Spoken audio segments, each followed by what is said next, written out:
Okay, here we are, and I'm Tony Diane. I'm here with Jim Malcolm, and we're here to talk all things about Fan Expo Boston 2023. It was kind of an exciting weekend, but more especially for Jim, it was his first con. How you doing, Jim? Doing great, Tony. How are you? I'm pretty excited. I'm still riding and dining off what happened over at Boston. How about you?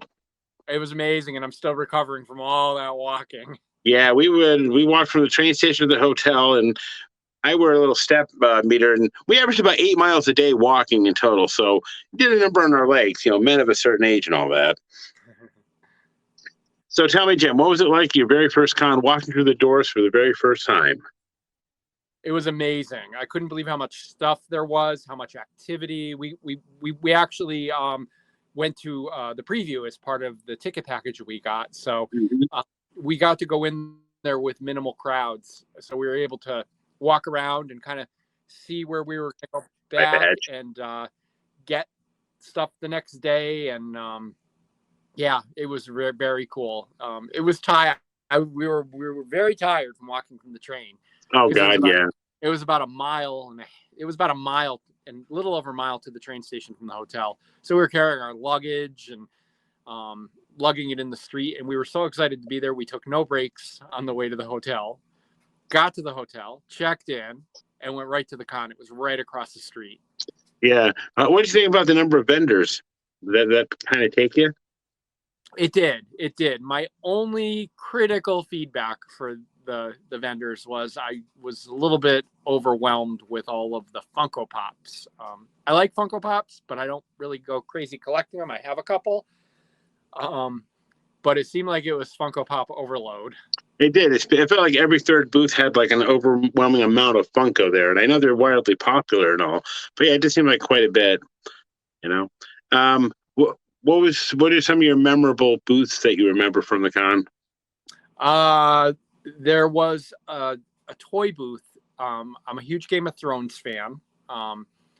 They had a toy booth where they were carrying action figures, and I actually got two. I have them right here. I'll share them with you.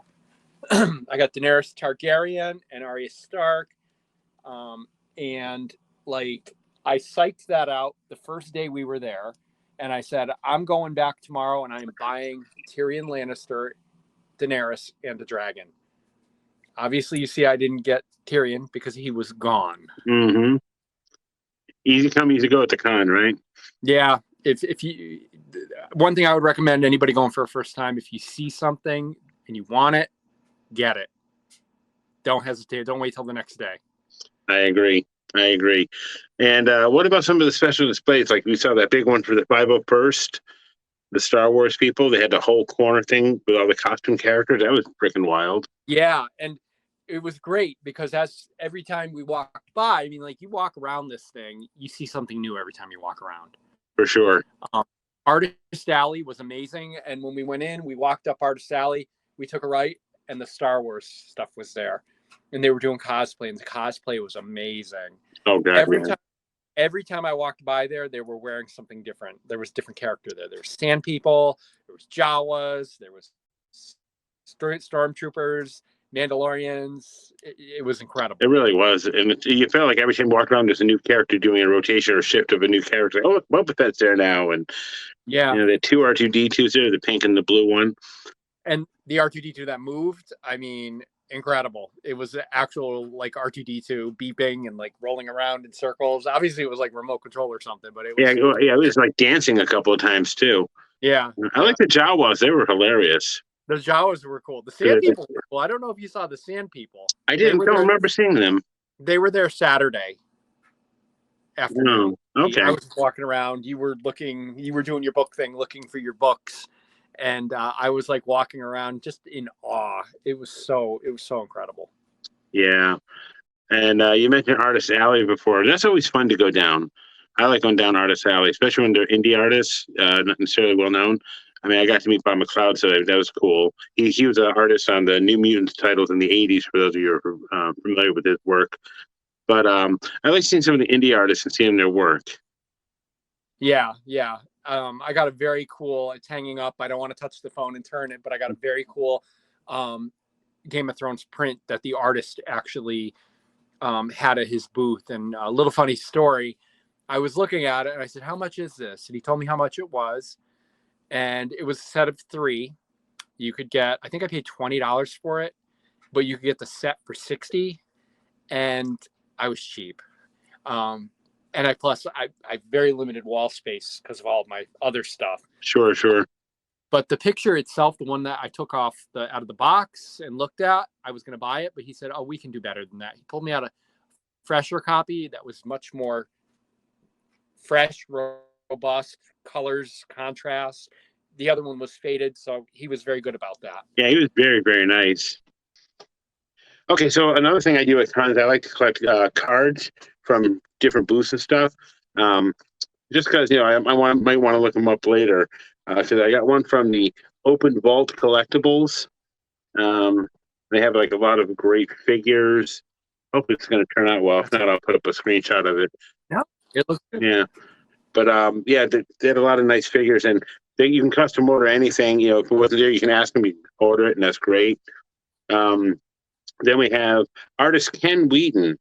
Ken Wheaton, a little bit of the stylings, nice pen and ink work, but he had some really good.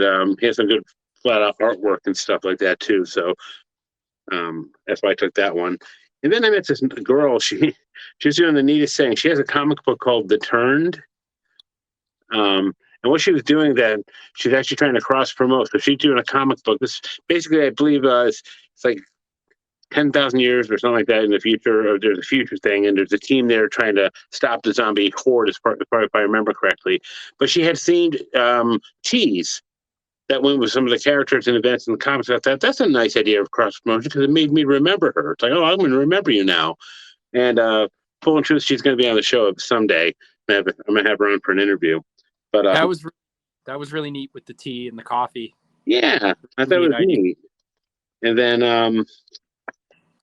there was Crunchyroll. I think that's right. Crunchyroll. This person was walking around with they actually made this costume. They were walking around with it. When I asked for them, they handed it to me, and on the back of the little hand-printed drawing and with their contact information stuff. I love when they give out handouts. That's like one of my favorites. And if I get one, do I have it up there? Hold on a second.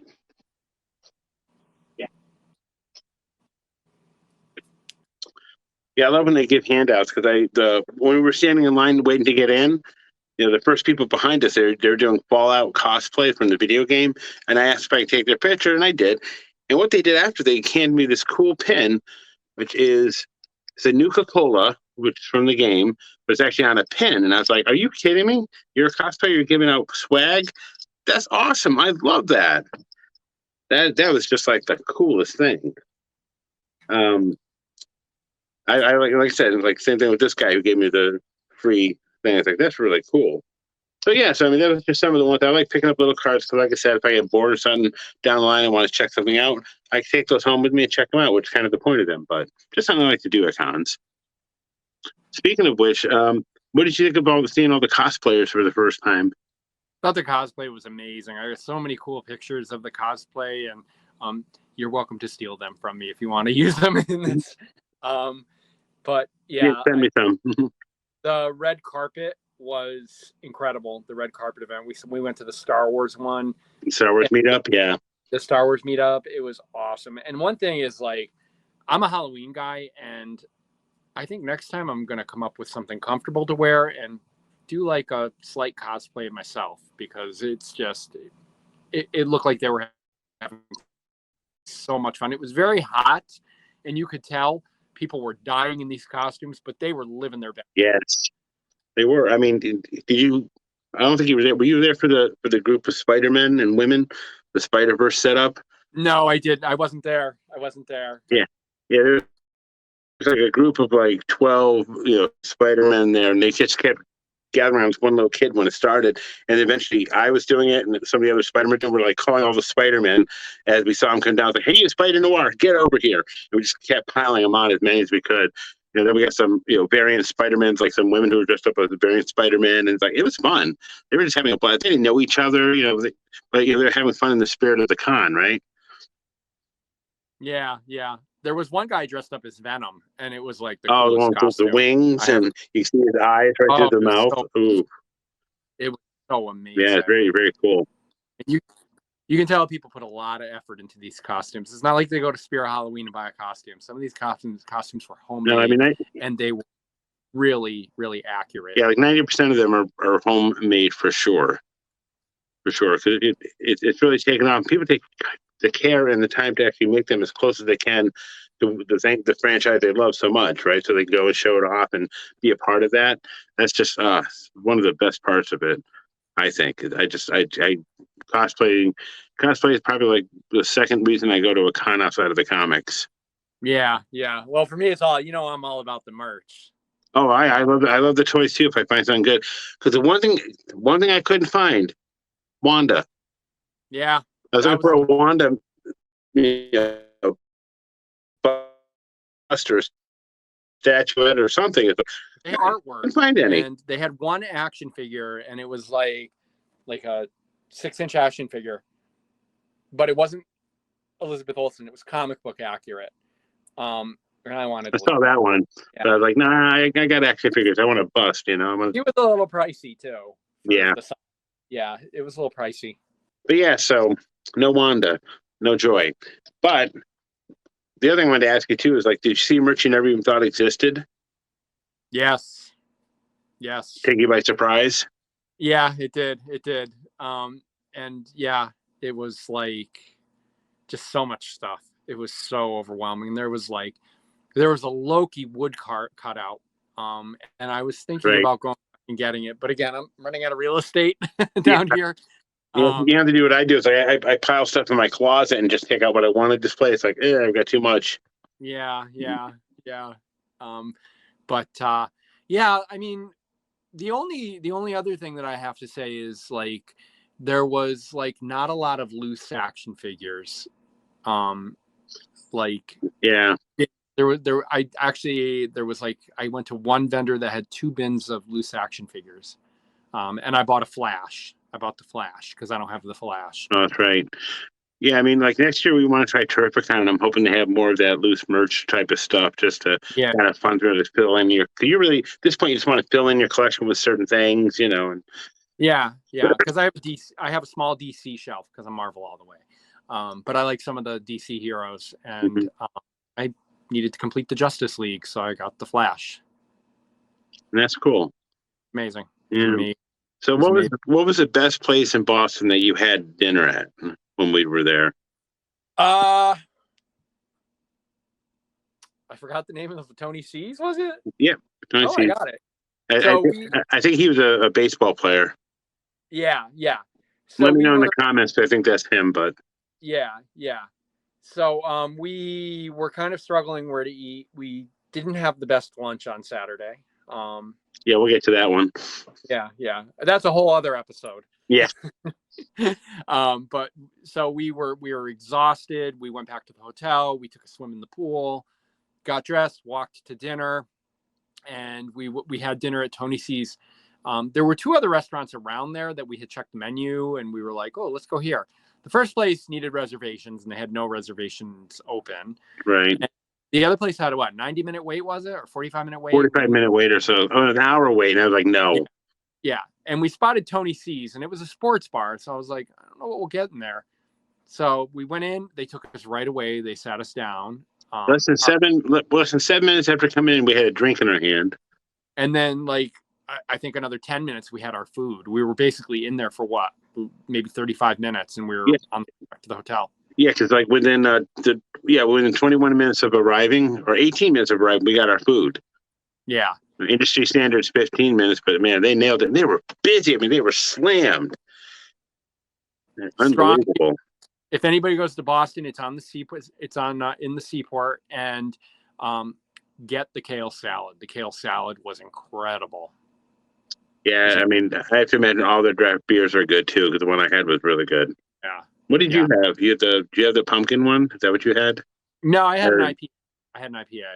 Which one was it? Do you remember? I don't remember. Yeah. Whenever I go out to eat, I always try what I haven't had before, and then I never remember the name. It's true, but yeah, it was a good experience. Good food. even though it was noisy, it's like it didn't bother me because the service was fantastic. Yeah, it was great. Yeah, the noise, it was a little noisy, but they were playing like late '90s, or actually it was like early '90s. They were playing like early '90s music, which Gen X kind of was grooving to it. Yeah, kind of, yeah. But yeah, man, just God, I could talk about it all night because it was just that fulfilling of an experience, you know. So now on the other side of the coin, the worst place you had food in Boston. So and I'm pretty sure we're gonna have the same answer, but yeah. Yeah.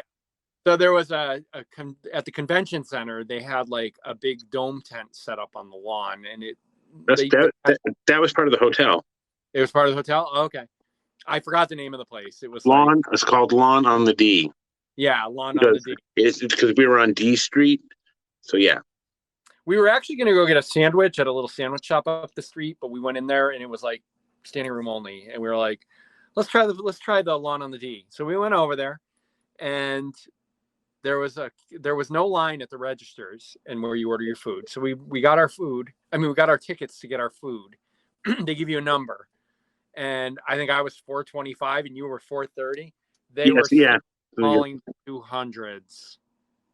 We stood for what, 45 minutes? 45 minutes, and we got a undercooked cold burger and fries. And what did you order on yours? I got a veggie burger, and it was raw. Yeah, it was like we each got a beer at lunch too, and I think our beers were like gone in the first 20 minutes while we were waiting for the food. I bought two. I was like, by the time I got my food, I was like, well, now I need something to drink. I'll get another beer. Yeah. And then when you disappeared in line, I'm like, please God, don't let it take 45 minutes to get the beer. Exactly, right? Oh God. Yeah, that was horrible. They couldn't handle it. It's like run by three Irish boys back there, and they just couldn't handle it. Yeah, it's not rocket science. Like, it's supposed to be fast food, but I've waited longer at like fine dining for food. Yeah, it was horrible. And everybody in line was angry. I felt bad for the guys at the counter. It wasn't their fault. It was the kitchen was backed up. I know.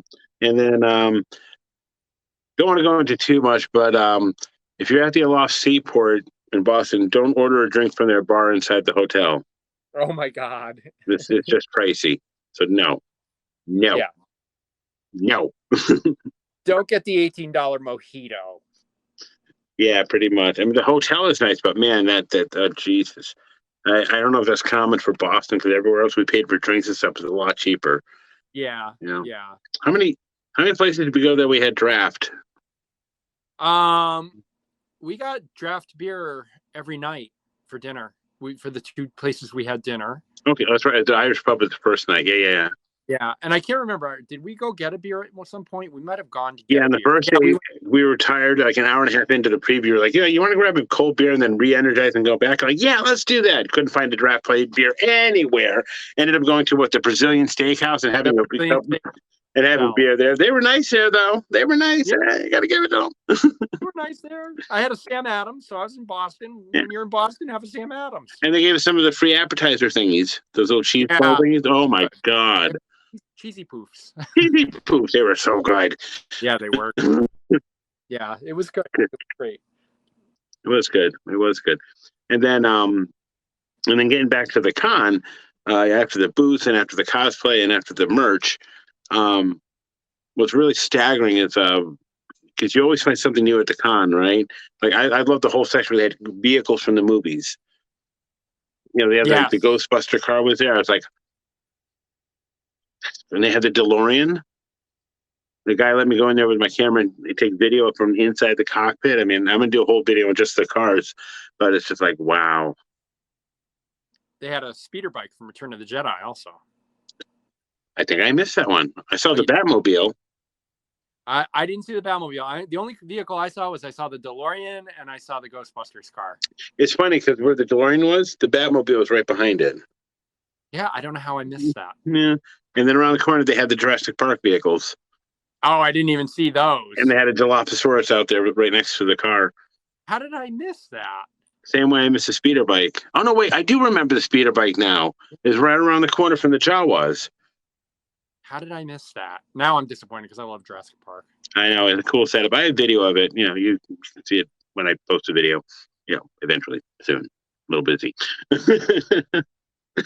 But yeah, they could throw just about any. I mean, we didn't touch any of the panels or the celebrities because the lines were just crazy. We just, unfortunately, with the way our legs were feeling from all the walking and everything, we're like, nope, no lines, we're good.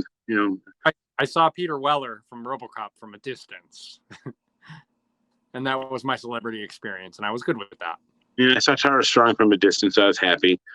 I was like, I think that was her. But yeah, I mean, mostly for Comic Cons, I mean, I'm not really there for the celebrities usually. They're nice, they're fun, and the panels. Honestly, it's like I've been to so many panels before. It's just like, hey, you got to give me a really good topic. Give me something really juicy that I can sink my teeth into, and I'll sit there for an hour to wait to sit down for 45 minutes after that. That's where we went wrong. We should have done a panel or two. We wouldn't have been as exhausted. Yeah, no, maybe next time we'll see. I don't know. Time will tell. But overall, it was a great weekend. I'd do it again in a heartbeat. Despite all this, I mean, the setbacks were like, 45-minute dinner or lunch, but everything else was great. Tired legs, you go back to the hotel, have a few drinks, go to sleep. You're better the next morning. Exactly. Yeah. And that's kind of the fun part. Fun part is always waking up the next day, waiting for the next day to start. You're like, it's Saturday, day 2, let's go. Yeah. I mean, by Sunday, I was like, okay, I'm going to maybe just hang out at the hotel, maybe go for a run. I saw everything I wanted to see. 2 days was good. The third day, you went back on the third day. I went back on the third day, and I wasn't going to, but I'm glad I did because I was able to videotape so many more cosplayers, and I got a couple more books, and it was worth it. I'm so glad I did it. I would have been, I think I would have had regret had I not gone because I paid for the tickets. We got the ultimate pass, guys. We got to do all 3 days. You know what I'm saying? Gotta get in, get out. Get in, get out. It was so easy with that too. It was well worth it. Yeah, I mean, and like I should have touched on this before, but the cosplayers were so friendly. They were nice and so accommodating when it came to, hey, can I take a picture? Oh, are you okay if I have a video? It's like so nice, They were. It's a great community. Yeah. That's the best I can say. Final thoughts on Boston Fan Expo Boston 2023? Incredible experience. Can't wait to go again next year. Absolutely. And then and what? Any other cons that come up? Yeah. Well, we're gonna try Trippercon next year, maybe Kineticon, and see what those are like. We'll be right here giving you full reports on how the experience went. But Fan Expo Boston, I mean, just in general, the whole fan community, this really shows the unity of the fan community, right? Because everyone was nice, everyone's fine. I didn't see anybody who's really an uptight jerk or over opinionated like they are on social media. Everyone was out there just having a good time to share their fandom, share their love of the thing they love, and share with other people and just embracing a good time. So that's what I was really happy about. I felt like I found a place where I belonged. All right, take care. I hope you enjoyed the panel. If you like the show, please hit like, subscribe, and the notification bell for future episodes. Also, you can visit my online store with plenty of cool swag with artwork done by yours truly. So until next time, remain nerdy, remain geeky, but remain yourself.